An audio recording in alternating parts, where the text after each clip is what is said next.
The studio of America's Got Talent is buzzing with its usual electricity, the kind that vibrates through the air like static before a storm.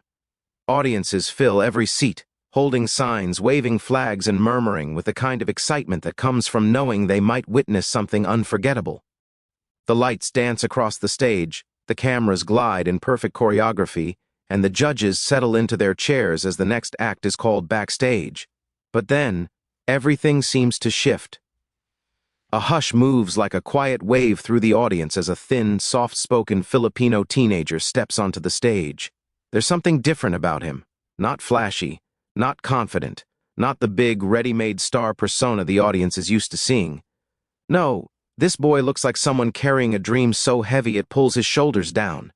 He walks slowly, almost cautiously, as if he's stepping into someone else's fantasy, not his own. He wears a vintage Elvis-style jacket, but it doesn't sparkle. It isn't brand new. The seams are slightly worn, and the leather carries the look of something cherished through generations. His pants are pressed, but not designer. His boots are polished, but clearly well used. Everything about him feels like it was prepared with love, sacrifice, and hope. One spotlight finds him. The rest of the stage fades into black. Simon Cowell leans forward immediately. His eyes narrow, not in judgment, but curiosity. Something about this boy doesn't add up.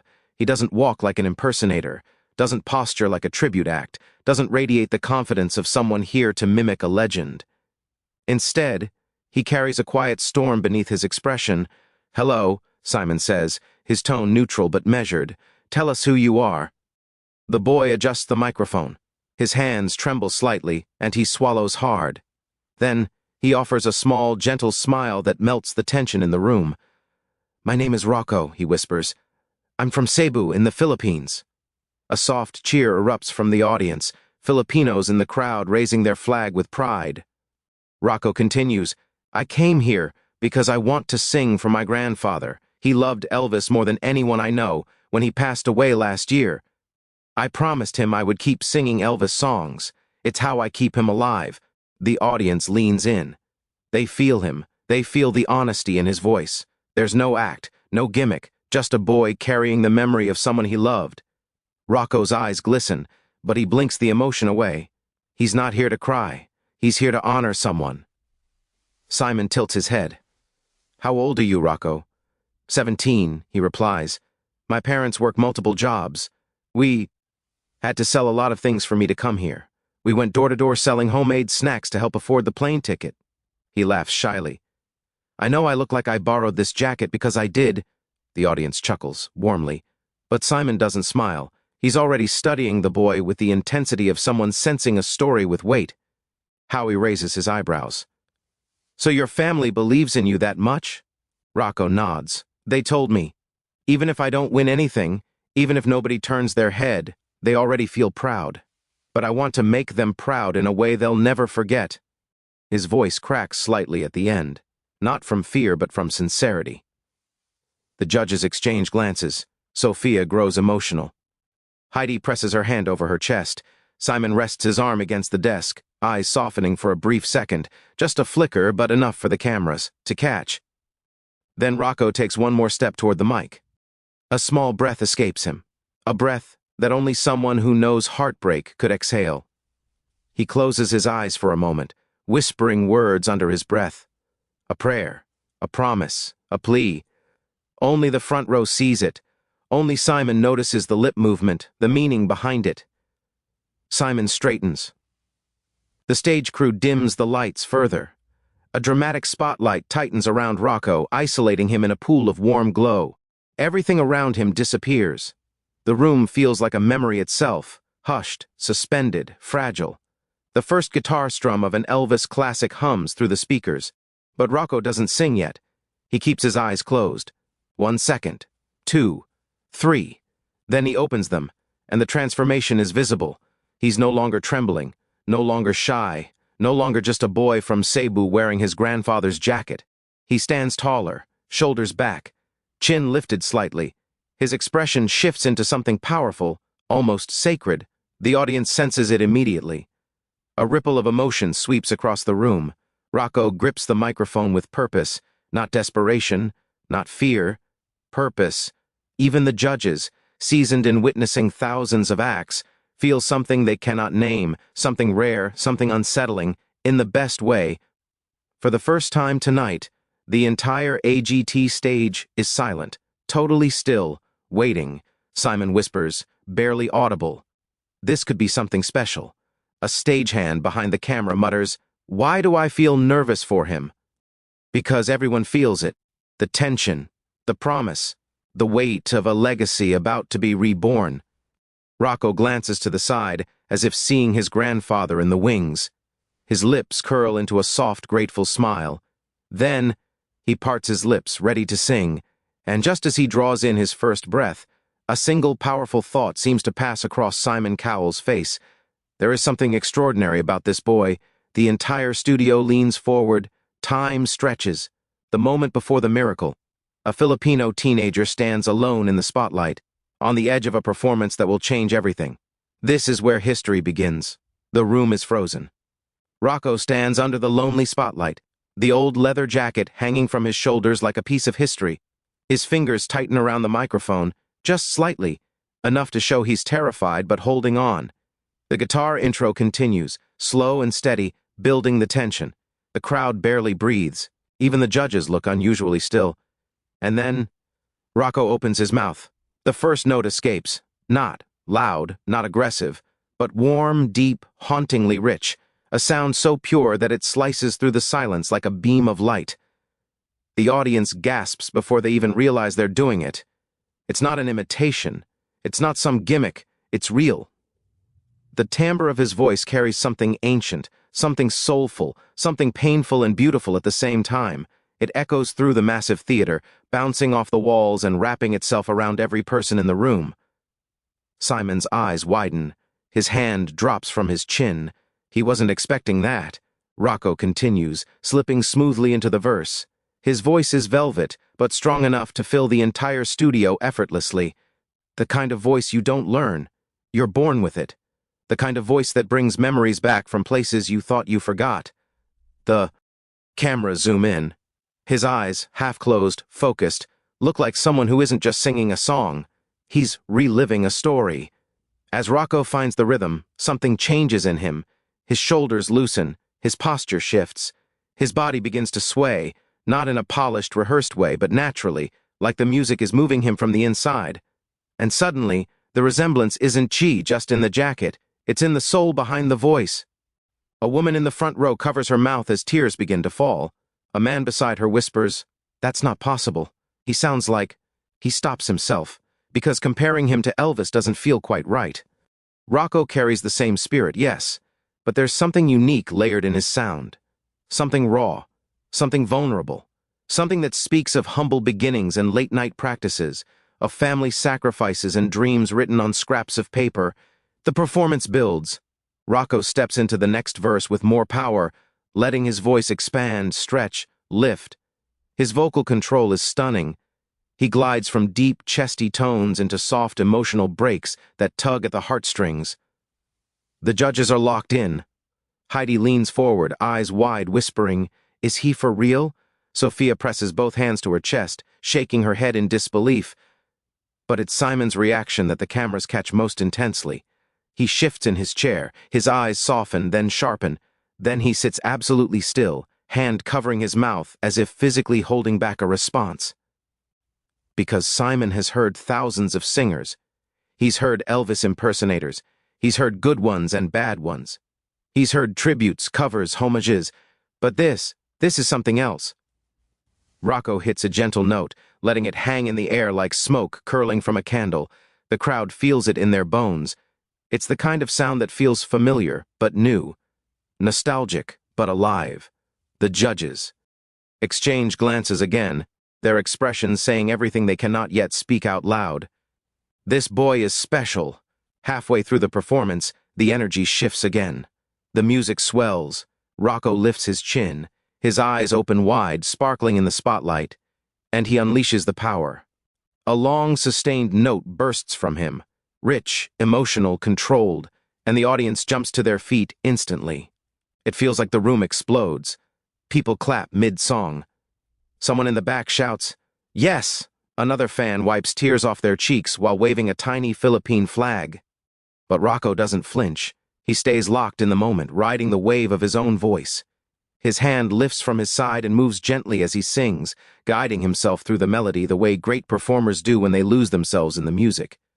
The band transitions seamlessly into the chorus, and Rocco attacks it with a passion that isn't rehearsed. It's felt. Every vowel, every consonant, every breath carries weight. He closes his eyes again, singing not to the camera, not to the crowd, not to the judges, but to his grandfather. It's visible in his expression. He's singing for someone who isn't here anymore, someone who taught him what music could be, someone who believed in him before anyone else did. Simon senses this. His jaw loosens. His eyes blink slowly, as if tasting a memory he hasn't experienced in years. He whispers under his breath, "This isn't possible." The camera captures it, and the moment becomes iconic. As Rocco nears the final chorus, he pours everything he has into it. His voice cracks slightly, not because he's losing control, but because the emotion is too real to hide. The audience loves it. They don't want perfection. They want honesty. And Rocco is giving them honesty in its purest form. The music softens. One final line, one final breath. He sings the last note, A. Trembling, beautiful goodbye to the song and everything it represents. The note hangs, holds, sinks into the room. Then, silence. Rocco lowers the microphone. His chest rises and falls rapidly. He's panting, not from exertion, but from the emotional weight of pouring out his soul. He looks out at the room, confused, worried, unsure of what comes next, because no one is reacting. Not yet. The judges are frozen. The audience is frozen. For just a beat, no one moves. Then, the entire studio erupts, the loudest standing ovation of the night. People stomp, cheer, scream Rocco's name. Flags wave, cameras shake. Sophia wipes tears. Heidi jumps up and down. But Simon doesn't stand. Not yet. He sits there, completely stunned, eyes glassy, mouth slightly open. And for the first time in a long, long time, Simon Cowell is utterly speechless. Rocco stares at him, breathless, trembling, not knowing whether he succeeded or failed, because everything now hinges on Simon, and Simon isn't moving. Not yet. For a few long, fragile seconds, the entire AGT studio feels suspended in time. Rocco stands alone on stage, chest rising and falling, sweat glistening on his forehead. His hands shake lightly at his sides. He searches the faces in front of him, to understand, to read, to decipher what his performance meant. But the world around him is frozen. The audience remains on their feet, breathless from the explosion of applause that had erupted only moments earlier. But now that applause quiets into a kind of stunned reverence. The judges are unmoving. The lights seem to dim, drawing everything into a single emotional spotlight. And at the center of it all, Simon Cowell, still sitting, still speechless, still processing what he just witnessed. Rocco swallows hard. He shifts slightly, unsure if the silence is good, bad, or catastrophic. His heart is pounding so loudly. He can hear it in his ears. His throat tightens. Did he do something wrong? Did he go off key? Did he disappoint them? But then... Sophia's hand lifts slowly to her mouth. Heidi sniffles and wipes a tear from her cheek. Howie finally exhales the breath he'd been holding. The audience begins to whisper among themselves, pointing towards Simon. Rocco's eyes lock onto the judge's chair. His breath catches. The fear in his chest tightens like a fist. Simon's face looks different, softer, almost vulnerable, not angry, not unimpressed, not critical, something else. Something Rocco could never have imagined. Finally, Simon blinks. His eyes glisten in the soft white lights. He pushes his chair back slightly. The studio responds instantly, sensing a shift. Cameras zoom in. Every lens, every microphone, every spotlight turns toward him. Then Simon stands. The audience explodes once again, but this time the cheers are mixed with cries and disbelief. Standing ovations are normal on AGT. Standing slowly is not. This is a message. Rocco stiffens, his breath stopping in his chest. Simon places both hands on the desk and just gazes at Rocco. No smirk, no witty line, no quick judgment, only wonder. He tries to speak. He can't. His mouth opens, then closes. He lowers his head for a moment, running a hand across his face as if grounding himself. When he finally looks up again, the lights catch the tears in his eyes. Simon Cowell, the man known for being brutally honest, tough, unemotional, is emotional. The entire audience murmurs in shock. Even Howie stares at him like he's witnessing a miracle.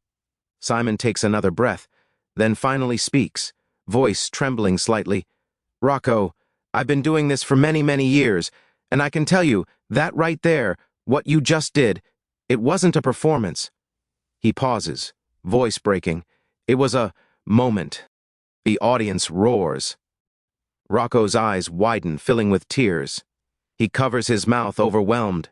His legs buckle, but he forces himself to stay standing. Simon continues, "There's something extraordinary about you, something you cannot fake, something you cannot teach. You sing with a soul far older than your age, and I felt every second of it." He steps away from his chair. Each step echoes across the studio. He walks to the center of the judges' panel, staring at Rocco with a mixture of awe and disbelief. "You said you came here to honor your grandfather," Simon says softly. "Well, I can tell you right now, he would be unbelievably proud of you." The crowd erupts again, louder than ever. Rocco breaks. Tears fall from his eyes, streaming down his face. He looks up at the ceiling as if speaking to his grandfather through the lights. Simon glances back at the golden buzzer, its golden glow reflected in his eyes. The audience instantly knows. The judges know. Rocco knows. But still, Simon holds back for a moment. He looks at Rocco once more, almost questioning himself, almost asking silently if what he is about to do is deserved. And then, he nods. Without another word, Simon raises his hand and slams it onto the golden buzzer. The explosion of golden confetti rains down like a storm of stars. The theater erupts into screams, pure, unfiltered joy. This isn't just applause. It's the kind of sound the AGT studio makes when history is being written. Rocco instantly collapses to his knees, sobbing into his hands. The confetti sticks to his hair, his jacket, his cheeks. His body shakes with overwhelmed emotion. A stagehand rushes out but stops when he sees Simon walking toward the stage himself, something Simon rarely does. Simon steps up onto the platform, pushing aside the falling gold flakes. The audience watches in stunned silence. Rocco looks up, eyes red, seeps, trembling. Simon stands inches away from him. For a moment, they simply stare at each other. A teenager who gave everything he had. A judge who has seen everything, but was still moved to tears. Simon kneels slightly, placing a hand on Rocco's shoulder. "You didn't just honor your grandfather," Simon says softly, voice breaking. "You honored Elvis. You honored your family. And you honored music." He takes a shaky breath. "You just made AGT history." Rocco lets out a cry he cannot hold back. The emotion is too much. He falls forward, and Simon catches him, steadying him with a firm, fatherly hold. The judges rise and join them. Sophia wraps her arms around Rocco. Heidi hugs him tightly. Howie claps him on the back with pride. Above them, the golden confetti continues to fall, shining like tiny memories drifting from the sky. The audience chants his name, "Rocco, Rocco, Rocco." Behind the scenes, producers wipe tears. Cameramen shake their heads in disbelief, still filming the moment. Even the security guards smile, the kind of smile people wear when they know they witnessed something once in a lifetime.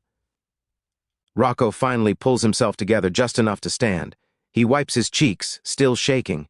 He looks out at the audience, thousands of faces cheering, crying, celebrating, and he whispers into the mic, voice barely steady, "Thank you, Grandpa. We did it." The entire room rises into one final standing ovation, longer, louder, and more powerful than anything that night. This isn't a performance. This isn't a talent show moment. This is a memory that will be replayed for years, a clip that will go viral globally, a performance that will be etched into AGT history forever. A Filipino teenager in a borrowed Elvis jacket, who made the world feel again, and Simon Cowell, speechless, emotional, transformed, who said the words that sealed his destiny. "Why, oh, you just made history."